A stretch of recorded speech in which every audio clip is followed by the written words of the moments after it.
When it comes to the health of our families, Barack refused to listen to all those folks who told him to leave health reform for another day, another president. He did it because he believes that here in America, our grandparents should be able to afford their medicine. Our kids should be able to see a doctor when they're sick.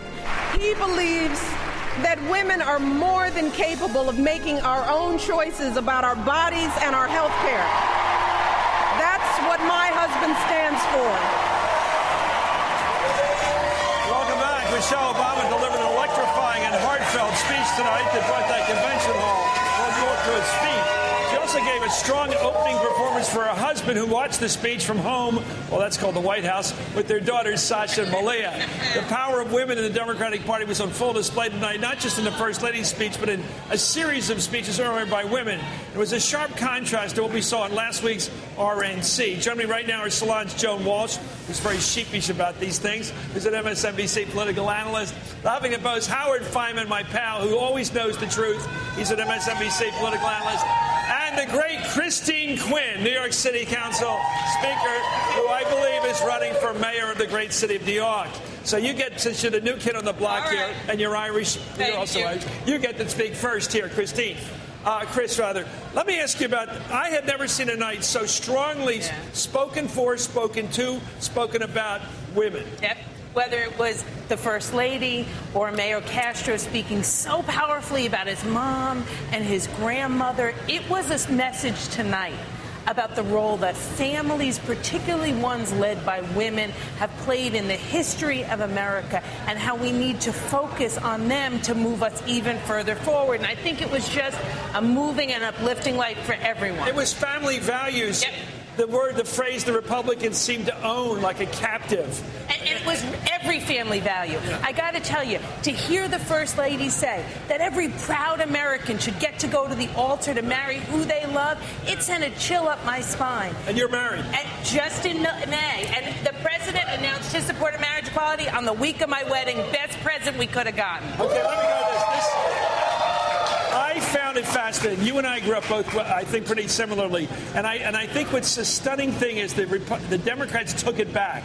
Yeah. They said, we have families. Yes. And our families struggle. And we had to have student loans. And it's our American experience. We're not from Norway or from somewhere in this awful part of Europe they keep worrying about. Right. We're from here. We grew up here, whether we have Latino names or not. We grew up here. We belong here. We are here, and we're from here. And they've been denying that rather stupidly. And the Democrats have been stupidly letting them get away with it for all these months. No, they've grabbed it back. They've grabbed it back. I mean, I thought the contrast in the First Lady's speech, in all the speeches, was they have lived these hardships.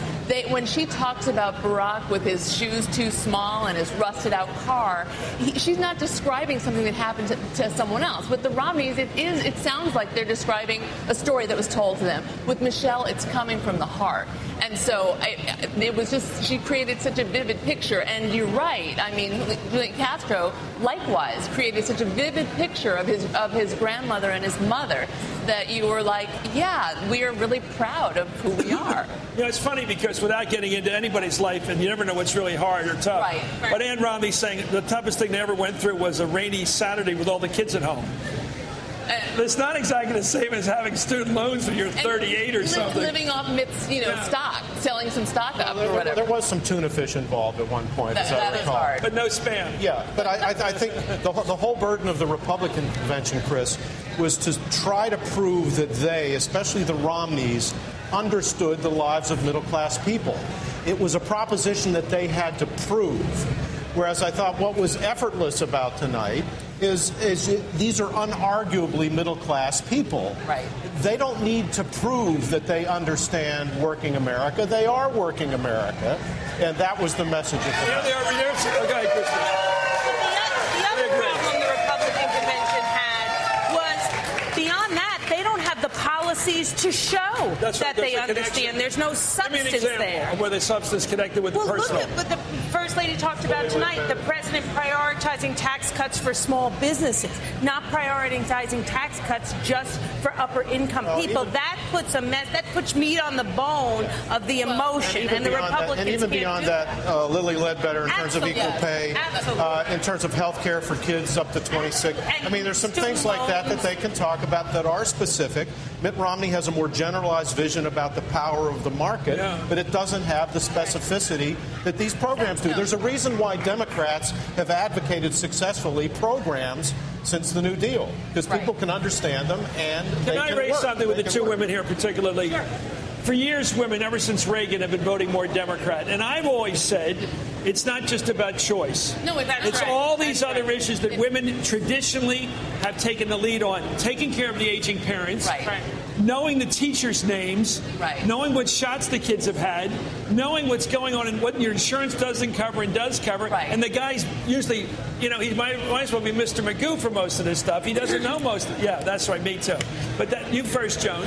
I think that was the appeal tonight. It was across the board. Well, men are changing, so I want to just give a shout out to the men who are changing. But you're right, and I think that the gender gap has always been about economic issues and women being more vulnerable, quite frankly, and having to use government to some extent more than men. I mean, I thought Lily Ledbetter was amazing, and when she said the difference between that 23 cents, the pay gap, that Mitt Romney is not going to miss that 23 cents, but other people. By the way, that's for women who work outside the home. Right. Lily Ledbetter means nothing to a woman. This is a fair statement. Who doesn't work outside the home? It's an outside the home issue, right? And also, that's I don't know that. I don't know that that's true. No. Because you have a sister, you have a daughter, you have a mother. Or you may work outside the home someday. And it also sends a message that government has said you have the same worth as a man. And that matters to every person. In terms of principle. Let's take a look at more of the first. Howard, go ahead. Let's listen to the First Lady again. Here she was speaking beautifully, most people thought, about the American dream. Let's watch.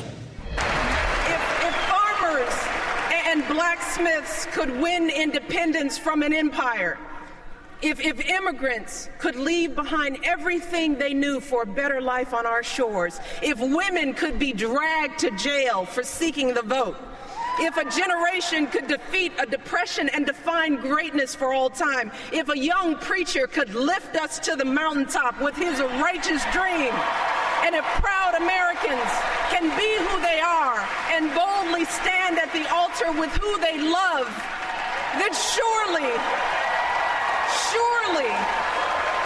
we can give everyone in this country a fair chance at that great American dream. Well, that wasn't a spouse's speech. That was a speech. That was a speech by any standard. This isn't gee whiz, my husband's great. This is I'm great. First of all, she's gotten better and better as a speaker.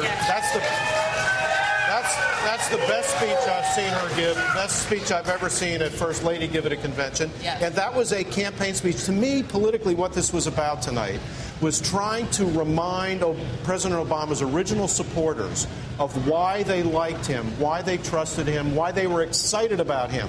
Because, as I reported earlier tonight, in some states, like in Virginia, you're not seeing the yard signs that you saw 4 years ago.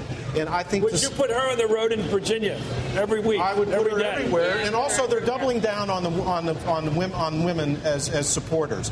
The Republicans tried to go after the female vote in Tampa. When you have to say, I love women, when you have to say, I love women, you don't have I think Kathleen Sebelius gave a good speech tonight, and I'm glad to see the surrogates are finally coming out. I've been banging on that for months, as you know. Where are the surrogates? They're all acting like they're under the Hatch Act. You got to get out there and get this guy reelected. Wait till super surrogate Bill Clinton shows up. I'm waiting. Where's Vilsack? Where all these people should be out there campaigning? The message I heard just now from the First Lady is that America is about everybody. You don't hear that in Tampa. Please come back when we're in New York, okay? You work there, right? I do. Christine Quinn, the Speaker of the House, the Speaker of the Council in New York. Joan Walsh, as always. Howard, as always, two great friends of mine. When we come back, I'm speaking English again. When we back, you're watching MSNBC's live coverage of the Democratic National Convention. No matter who you are or where you come from, the path is always forward.